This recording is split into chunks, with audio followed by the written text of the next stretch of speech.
2006 में ब्रिटेन के चैनल 5 पर एक डॉक्यूमेंट्री पब्लिश हुई, the boy who lived before. और इस डॉक्यूमेंट्री में दिखाया गया कि एक 5 साल का स्कॉटिश बच्चा कैमरन मैकॉले लगातार कहता रहता था कि उसे अपने असली घर जाना है, और जब माँ बाप पूछते थे तो बताता था कि उसका असली घर 12 आइलैंड पर है, जो सफेद रंग का है, जहाँ पर हवाई जहाज उतरते हैं और जहाँ पर उसके पुराने पापा शेन रॉबर्टसन रहते हैं। और जब उस बच्चे को 12 आइलैंड ले जाया गया तो सफेद रंग का घर भी मिला, वही समुद्र, वही हवाई पट्टी, और लोकल रिकॉर्ड से भी पता चला कि सच में शेन रॉबर्टसन नाम का एक व्यक्ति वहां पर रहता था। अब ये इंसिडेंट कितना सच है, कितना फैब्रिकेटेड है, हम नहीं बता सकते, लेकिन ये इंसिडेंट कई सवाल खड़े करता है। क्या ये बच्चे की इमेजिनेशन मात्र थी, या उसे बहकाया गया था, या फेमस होने के लिए एक प्रोपेगेंडा मात्र था, या फिर पुनर्जन्म सच होता है? क्योंकि ऐसे कई केस अक्रॉस वर्ल्ड डॉक्यूमेंट किए गए हैं जहां पर पुनर्जन्म का दावा किया जाता है, और भारत में तो ये हमारे सबकॉन्शियस माइंड में है कि हमारा अगला जन्म होने वाला है, और इसीलिए 7 जन्म का साथ हो, पुराने जन्म की सजा हो, या अगले जन्म में कुत्ता बिल्ली बनना हो, ये सभी हमारे जीवन का हिस्सा है। लेकिन बात केवल मानने की नहीं है, जानने की भी है। क्या वाकई में हम बार बार लौटते हैं? और अगर पुनर्जन्म सच है तो हमें हमारे पुराने जन्मों के बारे में कुछ याद क्यों नहीं रहता? या फिर कोई तरीका है जिससे हम अपने पुराने जन्मों को याद कर सकते हैं? साथियों, आप सभी का हाइपर क्वेस्ट के एपिसोड नंबर 153 में स्वागत है। आज के एपिसोड में हम न केवल जन्म, मृत्यु और पुनर्जन्म पर साइंटिफिक और फिलोसॉफिकल अंडरस्टैंडिंग डेवलप करेंगे, बल्कि हम ये भी देखने का प्रयास करेंगे कि अगर पुनर्जन्म सच है तो हम अपने पुराने जन्मों को कैसे याद कर सकते हैं। तो साथियों, आप सभी हाइपर क्वेस्ट को सब्सक्राइब कर लें, बेल आइकन को दबाकर नोटिफिकेशंस भी ऑन कर लें, जिससे हमारी वीडियोस आपको सबसे पहले मिले। अब बिना किसी विलंब के आज की वीडियो को प्रारंभ करते हैं।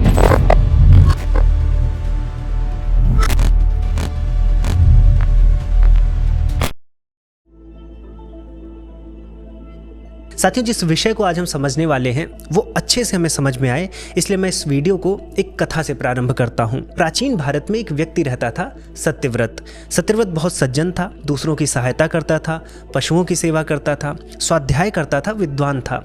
लेकिन उसका जो जीवन था वो दुखों से भरा हुआ था। बाल्यकाल में ही माता पिता का निधन हो गया। जब वो बड़ा हुआ, युवावस्था में आया, तो उसका अधिकतर समय गरीबी में बीता, और जब उसने विवाह किया तो उसकी जो पत्नी थी वो भी कुछ ही महीनों में मृत्यु को प्राप्त हो गई। और इतने दुखों को झेलने के बाद वो ईश्वर से दिन रात यही प्रार्थना करता था, यही पूछता था कि जब मैंने किसी का बुरा नहीं किया है तो मेरे साथ बुरा क्यों हो रहा है? क्या ये मेरे साथ अन्याय नहीं है? और जब उसका जीवन और दुखों से घिर गया तो सब कुछ छोड़कर, समाज को छोड़कर हिमालय की ओर निकल पड़ा। और हिमालय की ओर जो उसकी यात्रा रही, उसके अंतिम दिनों में वो एक आश्रम पहुंचता है जहां पर एक ऋषि ध्यान मग्न थे। ऋषि श्रीपाद भारती जी जब ध्यान करके उठे तो सत्यव्रत उनके पैरों में गिर पड़ा और उनसे बोला कि भगवान, मुझे बताइए कि मेरा जीवन इतना दुखमय क्यों है? क्या ईश्वर अब अन्याय भी करने लगा है? तो महर्षि ने सत्यव्रत को ऊपर उठाया और सत्यव्रत से बोला कि बेटा, ये संसार कर्म भूमि है, जो जैसा करता है वैसा ही पाता है। ईश्वर ना तो किसी के पक्ष में है और ना ही विपक्ष में है। संसार में जो कुछ भी घटता है वो बस कर्म फल है। तो इस बात को सुनकर सत्यव्रत ने यही कहा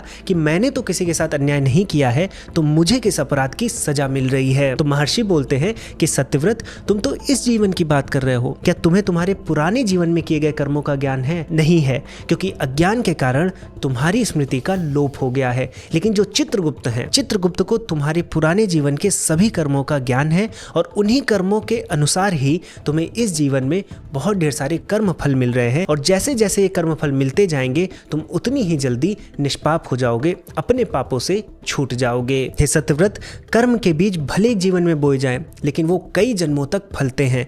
तुम्हें पूर्व जन्म का स्मरण नहीं है, लेकिन चित्रगुप्त के अनुसार तुम एक जन्म में वैश्य थे और अपने लाभ के लिए तुमने गरीबों को ठगा, संतों का अपमान किया और गोदान का उपहास किया, जिसके कारण से इस जीवन में तुम्हें ये सब फल भोगने पड़ रहे हैं। लेकिन जब तुम ये सारे पाप फल भोग लोगे तो तुम निष्पाप हो जाओगे, इसलिए तुम्हें अब से ही सत्कर्म करना चाहिए। और ये सुनकर सत्यव्रत महर्षि का धन्यवाद करता है, कहता है, हे भगवान, अभी तक मैं अपने पाप कर्मों का कारण ईश्वर को मान रहा था, लेकिन अब मैं जान गया हूँ कि ये मेरे ही कर्म हैं जिन्हें मुझे भोगना होगा। अब साथियों, ये कथा मात्र है, लेकिन ये कथा बहुत ढेर सारे मनुष्यों को ये बात आसानी से समझा देती हैं कि पुनर्जन्म भी एक पॉसिबिलिटी हो सकती है। और जिस चित्रगुप्त का वर्णन हमारे पुराणों में आता है, यदि हम उसको समझने का प्रयास करें तो चित्रगुप्त 2 शब्दों से बना हुआ है, चित्र और गुप्त। अगर आप रिवर्स कर दें तो गुप्त चित्र। अब इसमें वैदिक ज्ञान ये है कि जो आपके संस्कार हैं, जो आपकी स्मृतियां हैं, जो आप कर्म करते हैं, वो आपके चित्त में संचित होते हैं गुप्त रूप से। तो चित्त गुप्त, उसी से बन गया आपका चित्रगुप्त। और चित्रगुप्त को कुछ लोग ये मान लेते हैं कि कोई व्यक्ति होगा या कोई देवता होगा, तो ऐसा नहीं है। ये हमारा जो वैदिक ज्ञान है कि आपका जो कर्म है किसी न किसी रूप में कभी ना कभी अवश्य भोगा जाएगा, चाहे इस जीवन में या अगले जीवन में। इसलिए वो जो कर्म है वो किसी न किसी रूप में दूसरे जीवन में भी पहुंचेगा, और वो पहुंचता है आपके चित्त में कर्म संस्कारों के रूप में संचित होकर। और इसीलिए कहा जाता है कि चित्रगुप्त के पास आपके सभी कर्मों का लेखा जोखा है। अब ये तो दर्शन की बात हो गई, इसको हम बहुत डिटेल में समझने वाले हैं। लेकिन इस कथा मात्र से एक जन सामान्य को, एक सामान्य व्यक्ति को क्या समझ में आया? ये समझ में आया कि आपको अपने कर्मों का फल भुगतना ही पड़ेगा। पहला तो ये।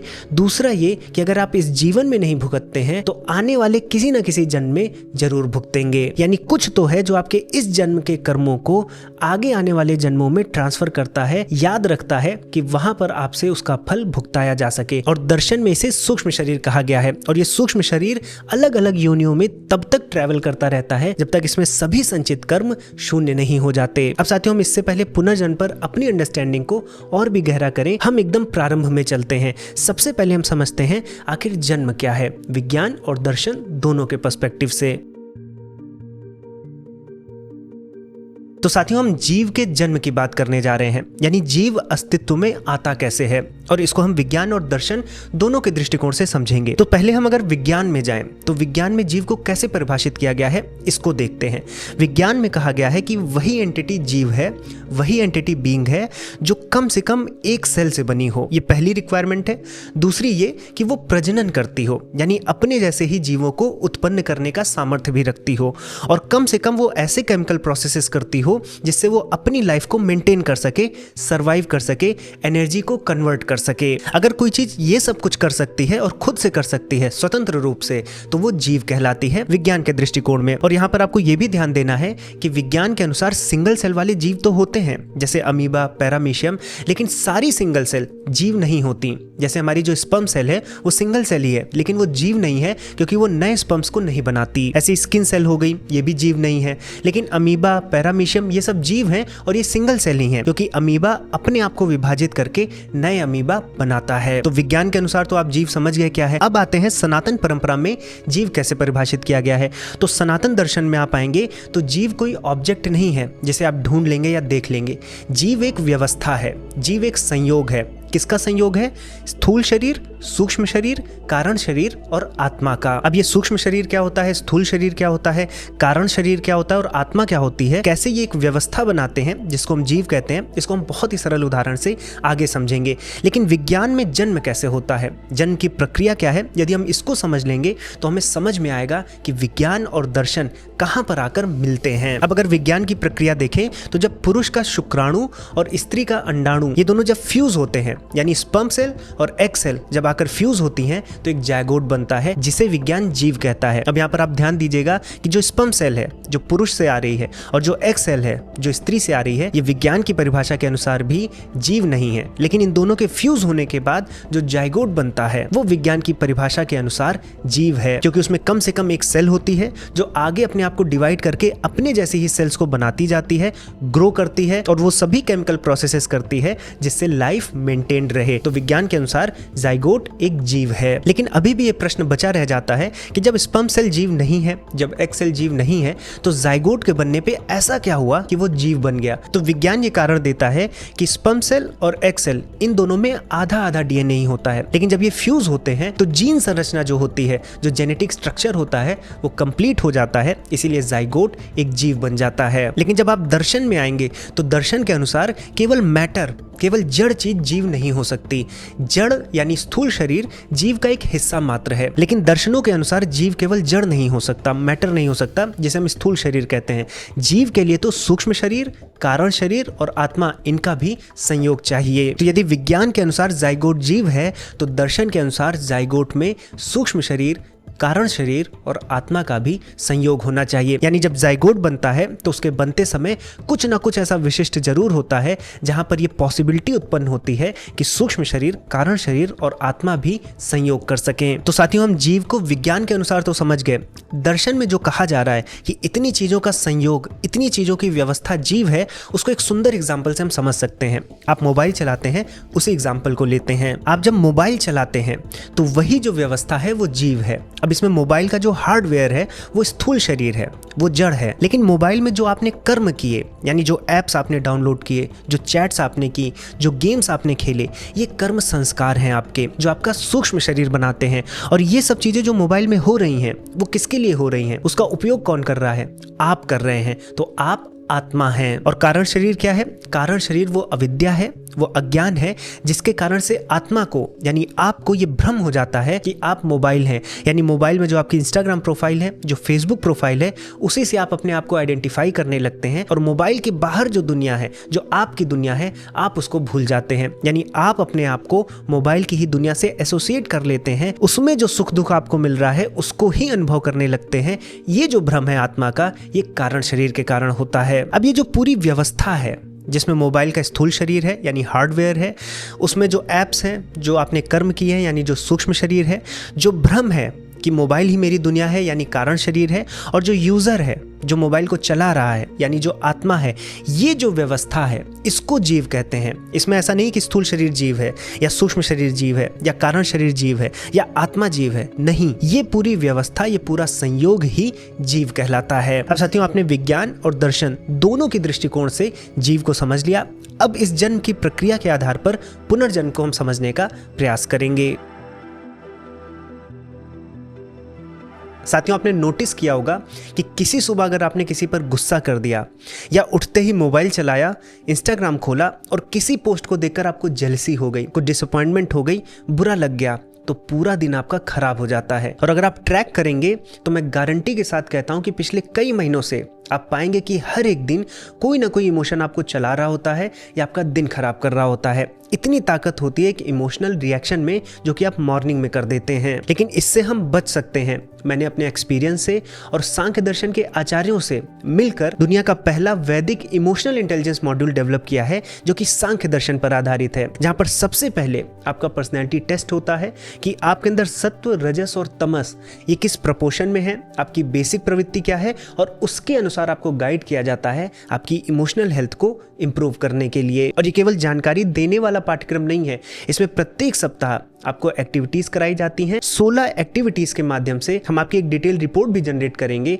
जहां आपको दिखाया जाएगा कि जब आपने कोर्स प्रारंभ किया तो आपकी स्थिति क्या थी, किस तरह से इंप्रूवमेंट हुआ, और अंत में आपकी कौन कौन सी समस्याएं सॉल्व हो गई हैं। साथियों, विश्व के बड़े बड़े यूनिवर्सिटीज, चाहे आप हार्वर्ड को ले लें, स्टैनफोर्ड को ले लें, वो इमोशनल इंटेलिजेंस पर कोर्सेज ऑफर करते हैं। लेकिन वहां पर इमोशंस को बहुत मैकेनिकल वे में समझा जाता है, एक ब्रेन के फंक्शन के रूप में। लेकिन जब आप भारतीय दर्शन में आते हैं तो यहाँ पर मन, बुद्धि, अहंकार, चित्त, इन सबके अलग अलग फंक्शंस को समझते हुए इमोशंस आखिर जन्म कैसे लेते हैं और कैसे विद इन मिनट्स उनको कंट्रोल किया जा सकता है, इन सभी विधियों को डेवलप किया गया है। यानी ये जो विधियां हैं ये भारतीय दर्शन के अनुसार भारतीयों के लिए हैं। तो अगर आप भी अपने आप को इमोशनली वीक समझते हैं या इमोशंस की इन समस्याओं से लंबे समय से जूझ रहे हैं, तो आज ही इस यात्रा को प्रारंभ करें। लिंक और डिटेल्स आपको नीचे कमेंट सेक्शन और डिस्क्रिप्शन बॉक्स में मिल जाएगी।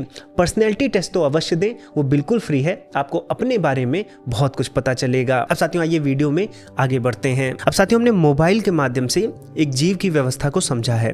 अब इसको व्यवहारिक स्तर पर लाएंगे। व्यवहारिक स्तर पर स्थूल शरीर क्या है? स्थूल शरीर हमारा ये शरीर है जो हमें माता पिता ने दिया, यानी जो हमारा हाड़, मांस, खून, अस्थि मज्जा का ये जो शरीर है ये हमारे माता पिता से आता है और इसे हम स्थूल शरीर कहते हैं। सूक्ष्म शरीर क्या है? सूक्ष्म शरीर वो शरीर है जो हमारे कर्मों को संचित करता है। अगर आपको कथा याद हो तो कथा के अंत में हमने क्या निष्कर्ष निकाला था कि कोई ना कोई एक ऐसी चीज होनी चाहिए जो हमारे कर्मों को एक जन्म से दूसरे जन्म में लेके जाता हो, जिससे उसके फल को हम भुगत पाएं, और यही सूक्ष्म शरीर होता है जिसे हम चित्रगुप्त भी कहते हैं। अब आत्मा क्या है? आत्मा वो चेतन शक्ति है जिसके कारण से एक जीव अनुभव कर पाता है, और कारण शरीर वो अज्ञान है जिसके कारण से आत्मा को शरीर में भ्रम हो जाता है, और इसी कारण से सूक्ष्म शरीर, स्थूल शरीर और आत्मा का संयोग बना रहता है और जीव अस्तित्व में रहता है। और जैसे ही ये संयोग टूटता है तो या तो जीव की मृत्यु हो जाती है या जीव का मोक्ष हो जाता है। जब स्थूल शरीर समाप्त होता है तो जीव की मृत्यु होती है, जब सूक्ष्म शरीर समाप्त होता है तो जीव का मोक्ष हो जाता है। अब साथियों, चूंकि इस वीडियो में हम पुनर्जन्म पर बात कर रहे हैं, इसलिए हम मृत्यु पर फोकस करेंगे।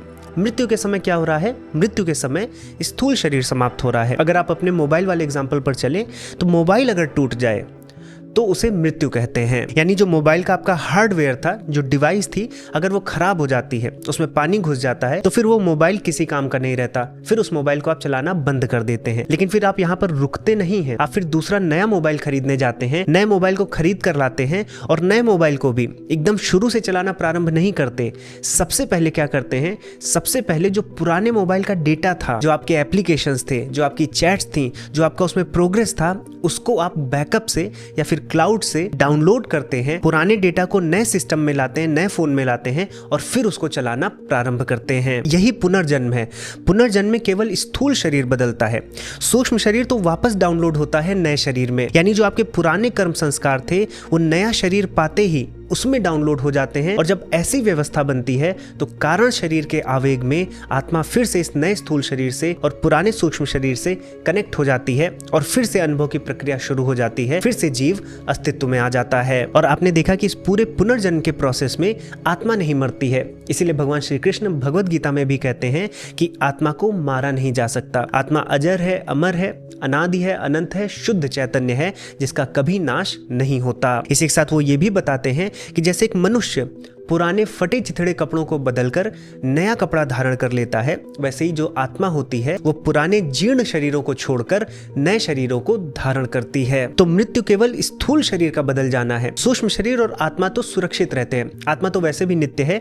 सूक्ष्म शरीर यदि उसमें कर्म संस्कार हैं तो सुरक्षित रहता है और अपने अनुसार नए शरीर में प्रवेश कर जाता है। और यहाँ से एक निष्कर्ष, एक इंटरेस्टिंग फैक्ट ये भी हमें पता चलता है कि जीवन एक ही है। हमें लगता है कि हमारा जन्म होता है तो जीवन प्रारंभ होता है और जब मृत्यु होती है तो जीवन समाप्त होता है। ऐसा नहीं है। जीवन एक ही है। उसी जीवन में कई बार जन्म होता है और कई बार मृत्यु होती है, लेकिन एक सतत जीवन का प्रवाह होता है। ये जन्म और मृत्यु के कारण बदलता नहीं है। यानी जीवन जन्म और मृत्यु की एक श्रृंखला है। तो साथियों, आप सभी जन्म, मृत्यु और पुनर्जन्म को समझ गए। अब हम ये समझते हैं कि क्यों हमें अपने पिछले जन्मों की याद नहीं रहती है।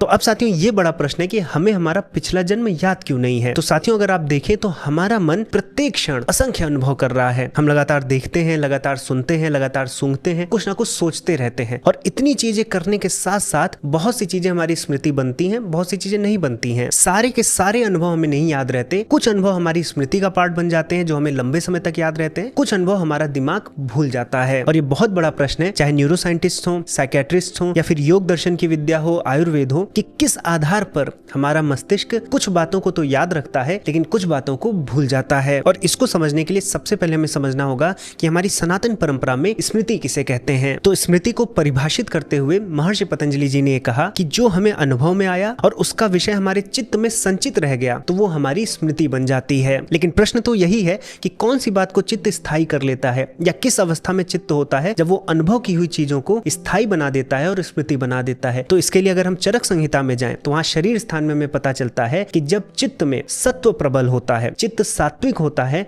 तो जो अनुभव होते हैं वो स्मृति बन जाते हैं। और इसके विपरीत जब चित्त में रजोगुण प्रभावी होता है या तमोगुण प्रभावी होता है तो स्मृति नहीं बन पाती है या क्षीण हो जाती है। जैसे रजोगुण के केस में स्मृति बन ही नहीं पाती और तमोगुण के केस में जो स्मृति बनी होती है वो बिगड़ जाती है, क्षीण हो जाती है। तो आप नोटिस करेंगे कि जिनका रजोगुण बढ़ा हुआ है या यदि आपका रजोगुण बढ़ा है तो आपकी स्मृति अच्छी नहीं होगी, आपको बहुत ढेर सारी बातों को याद करने में कठिनाई आएगी। और अगर आपको नहीं पता है कि सत्व, रजस और तमस क्या होता है तो सांख्य दर्शन में ऐसा माना गया है कि जो प्रकृति है, ये जो जगत है, ये 3 गुणों से बना है, सत्व, रजस, तमस। सत्व ज्ञान का प्रतीक है, प्रकाश का प्रतीक है, सृजन का प्रतीक है। रजो शक्ति का प्रतीक है, क्रिया का प्रतीक है। तमस आप पाएंगे तो तमस शिथिलता का प्रतीक है, अज्ञान का प्रतीक है, आलस्य का प्रतीक है। अगर आप इस पर चाहेंगे तो मैं डिटेल वीडियो लाऊंगा, लेकिन अगर आपको ये पता करना है कि आपके व्यक्तित्व में सत्व ज्यादा है कि रजस की तमस या किस किस अनुपात में है तो हमने एक फ्री टूल बनाया है, आप शिक्षणम.in पर जा सकते हैं। इस फ्री टूल पर आप 15 क्वेश्चंस का अगर आंसर देंगे तो आपको एक रिपोर्ट मिल जाएगी और वहां पर आपको पता चलेगा कि आपके व्यक्तित्व में, आपकी प्रकृति में सत्व, रजस और तमस किस अनुपात में है। और अगर आपका रजस सबसे ज्यादा है तो आप ध्यान देंगे कि आपको जो पुरानी बातें हैं वो उतनी याद नहीं रहती हैं, आपकी स्मृति बहुत डिफिकल्टी से बनती है। कहीं अगर आपका सत्व ज्यादा है तो आप देखेंगे कि आपको पुरानी बातें भी याद रहती हैं। तो हमने जाना कि सत्व की प्रबलता के कारण अनुभव स्मृति में बदल जाते हैं। अगर रजोगुण की प्रधानता है तो हमारे अनुभव स्मृति में नहीं बदलते हैं, और अगर तमोगुण बढ़ जाता है तो जो अनुभव हमारे स्मृति बन चुके हैं वो क्षीण हो जाते हैं। और ऐसा निद्रा में होता है। निद्रा के समय जब आप नींद लेते हैं तो हमारा चित्त बहुत ढेर सारी स्मृतियों का नाश कर देता है, उसको क्षीण कर देता है, क्योंकि उस समय चित्त में तमस गुण बढ़ा रहता है। यानी प्रत्येक दिन जब आप निद्रा लेते हैं, जब आप सोते हैं, तो आपका मस्तिष्क आपके ढेर सारे अनुभवों से गुजरता है, और जो जो स्मृति सत्व संस्कार से नहीं जुड़ी हैं, जिनमें तमोगुण का प्रभाव ज्यादा होता है, उसको नाश करते जाता है। इसलिए आप नोटिस करेंगे कि 2 दिन, 3 दिन या 1 हफ्ते के पहले की बात आपको याद नहीं रहती है, क्योंकि आप प्रत्येक दिन सोते हैं, और जब आप सोते हैं तो मस्तिष्क आपका इन स्मृतियों को फिल्टर आउट करता है और बहुत ढेर सारी स्मृतियों का नाश कर देता है। अब साथियों, हमने जाना था कि ये जो सूक्ष्म शरीर है यही हमारे पिछले जन्म के कर्म संस्कारों को, स्मृतियों को स्टोर करता है। तो सूक्ष्म शरीर क्या है? यदि आप दार्शनिक परिभाषा में जाएंगे, चाहे सांख्य में जाएं, चाहे वेदांत में जाएं, तो सूक्ष्म शरीर कई अवयवों से बना है। अलग अलग जगह पर अलग अलग अवयव मिलेंगे, लेकिन मोस्टली आपको दिखेगा कि सूक्ष्म शरीर में अंतःकरण अवश्य होता है। अंतःकरण मतलब मन, बुद्धि, अहंकार, चित्त। और इससे ये निष्कर्ष निकलता है कि चित्त में केवल वर्तमान समय के अनुभव नहीं अंकित होते, बल्कि पूर्व जन्म के भी जो कर्म संस्कार हैं या हमारी स्मृतियां हैं वो भी अंकित रहती हैं। लेकिन तमस के प्रभाव के कारण, अज्ञान के कारण हमारे पुराने जन्म की स्मृति हमें याद नहीं रहती। लेकिन अगर हमारा चित्त सात्विक हो जाए, सत्व की प्रबलता आ जाए, तो ये जो कर्म संस्कार हैं, ये जो यादें हैं, ये पुनः जागृत हो सकती हैं और हम अपने पुराने जन्म के बारे में जान सकते हैं। और हमारे शास्त्रों में जो पुराने जन्मों को जानने वाला व्यक्ति है, जो पुरुष है, उसको जाति स्मर कहा गया है, उसको शुद्ध चित्त वाला पुरुष कहा गया है। आइए अब समझते हैं कि पुराने जन्म की स्मृतियों को हमारे योगी मुनि कैसे याद करते थे। अब साथियों, हम अपने पिछले जन्म को याद कर सकते हैं। इस संभावना को हमारे भारत के जितने भी संप्रदाय रहे हैं और अनेक शास्त्र हर जगह पर, चाहे उपनिषद हो, चाहे विज्ञान भैरव तंत्र हो, चाहे कश्मीर शैविज्म हो, चाहे योग दर्शन हो, चाहे भगवान बुद्ध की परंपरा हो, हर जगह पर इस संभावना को माना गया है। पहले हम महर्षि पतंजलि जी के योग सूत्र में ही देखें तो वहां पर हमें एक सूत्र मिलता है जहां पर ये लिखा है कि यदि हम अपने संस्कारों पर संयम करें तो हमें हमारे पिछले जन्म का ज्ञान हो जाता है। अब संस्कार क्या होते हैं? संस्कार हमारे चित्त में वो गहरे प्रभाव होते हैं जो संचित रहते हैं और समय आने पर अनुकूल परिस्थितियों में कर्म के रूप में, वासना के रूप में, अनुभव के रूप में जन्म लेते हैं, स्मृति के रूप में भी जन्म लेते हैं। तो ये जो संस्कार होते हैं, जो चित्त में संग्रहित रहते हैं, जब एक योगी समाधि करता है तो ये सभी संस्कार उसके सामने प्रत्यक्ष हो जाते हैं और फिर वो पिछले जन्म क्या, जितने भी जन्म को उसने जिया हुआ है, उन सभी के बारे में उसको ज्ञान हो जाता है। अब ऐसा नहीं कि केवल महर्षि पतंजलि जी ही इस सत्य पर पहुंचे, इसके बाद भगवान बुद्ध ने भी इस सत्य की पुष्टि की है। अगर आप दीघ निकाय के महासती पट्ठान सूत्र को पढ़ें तो वहां पर भगवान बुद्ध ने साफ कहा है कि जब आप चतुर्थ ज्ञान में पहुंचते हैं, जो कि ध्यान की चौथी अवस्था है, तो आपको अपनी पूर्व जाति का ज्ञान हो जाता है कि आप पूर्व जन्म में क्या थे और किन तरह के अनुभवों से गुजरे थे। भगवान बुद्ध ने तो स्वयं भी कहा है कि उनको बहुत ढेर सारे पूर्व जन्मों का स्मरण भी था। ऐसे ही अगर आप विज्ञान भैरव तंत्र में जाएंगे, जहां पर शिव जी और पार्वती जी का संवाद है तंत्र पर, दर्शन पर, वहां पर भी बहुत ढेर सारी विधियां बताई गई हैं जिनसे आप चित्त में जमे इन संस्कारों को जागृत कर सकते हैं और अपने पुराने जन्मों को याद कर सकते हैं। अब अच्छा, ऐसा होता क्यों होगा? अगर हम इसको तार्किक रूप से भी समझने का प्रयास करें तो हम ये देखते हैं कि हम भूतकाल की चीजों को जान रहे हैं, जबकि जो आत्मा है वो कालातीत है, वो भूत, वर्तमान और भविष्य में नहीं फंसी हुई है।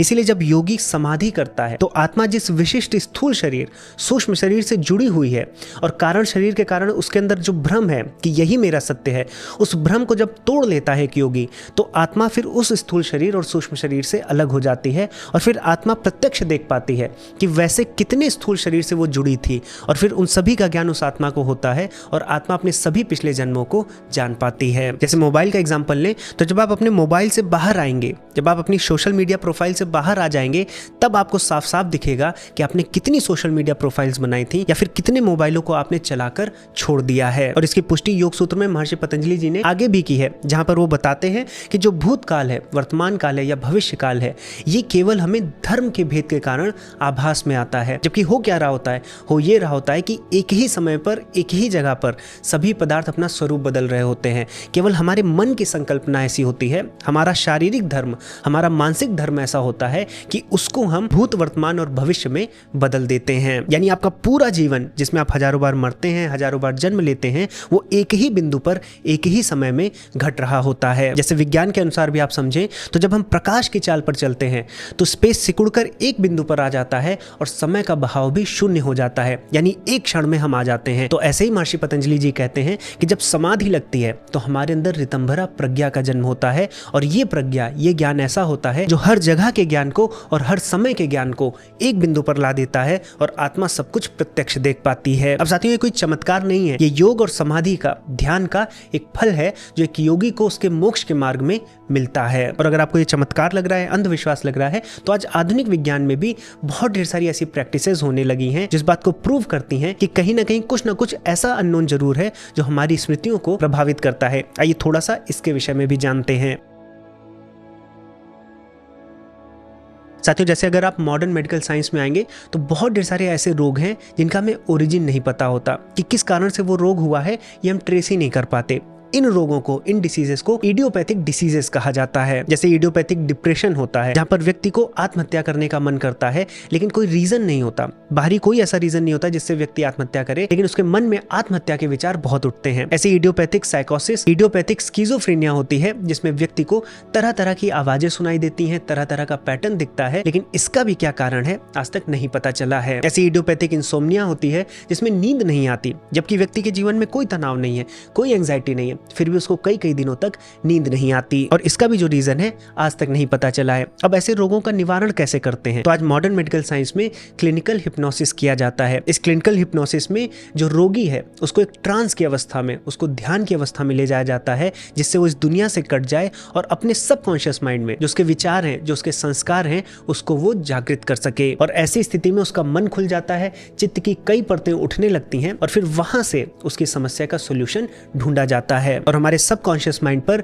एक स्विस साइकियाट्रिस्ट हुए, कार्ल गुस्टाव युंग, उन्होंने बहुत अच्छा योगदान दिया है और उन्होंने माना है कि व्यक्ति का जो चित्त है उसमें केवल उसका अनुभव नहीं रहता बल्कि पूरी मानवता का रहता है। यानी उसके अंदर केवल इस जन्म के अनुभव नहीं है बल्कि बहुत ढेर सारे जन्मों के अनुभव रहते हैं। आज क्लिनिकल हिप्नोसिस एक थेरेपी के रूप में न केवल भारत में बल्कि पूरे विश्व में प्रयोग में लाया जाता है। तो ये प्रोसेस, ये थेरेपीज बताती हैं कि जो हमारा चित्त है वो बहुत ही कॉम्प्लेक्स है और उसमें बहुत ढेर सारे अनुभव पहले से जमा रहते हैं। तो साथियों, मैं आशा करता हूं कि इस वीडियो के माध्यम से आपको जन्म क्या होता है, मृत्यु क्या होती है, पुनर्जन्म क्यों होता है, पुनर्जन्म कैसे होता है और पुनर्जन्म को कैसे याद किया जा सकता है, क्या किसी ने याद किया है या नहीं किया है, इस विषय में आपको बहुत गूढ़ता से और सरलता से पता चला होगा। इसके साथ साथ यदि आपको ये जानना है कि आपकी प्रकृति में, आपके व्यक्तित्व में सत्व, रजस और तमस किस अनुपात में है, जिससे आप अपने आप को बेहतर समझ पाएं और अपनी इमोशनल समस्याओं को दूर कर पाएं, तो आप हमारे शिक्षणम.in पर बिल्कुल फ्री में पर्सनैलिटी टेस्ट दे सकते हैं और अपनी फुल रिपोर्ट पा सकते हैं। और साथियों, अगर आपको वीडियो पसंद आई है तो लाइक करें, अपने परिवार में, अपने दोस्तों में साझा करें और चैनल को सब्सक्राइब कर लें, क्योंकि हम लोग इसी तरह की वीडियो प्रत्येक सप्ताह लाते रहते हैं। साथियों, इसी के साथ इस वीडियो को, इस विषय को यहीं पर दूंगा विराम। अब मैं मिलूंगा एक नए टॉपिक के साथ नई वीडियो में। तब तक के लिए जय श्री राम।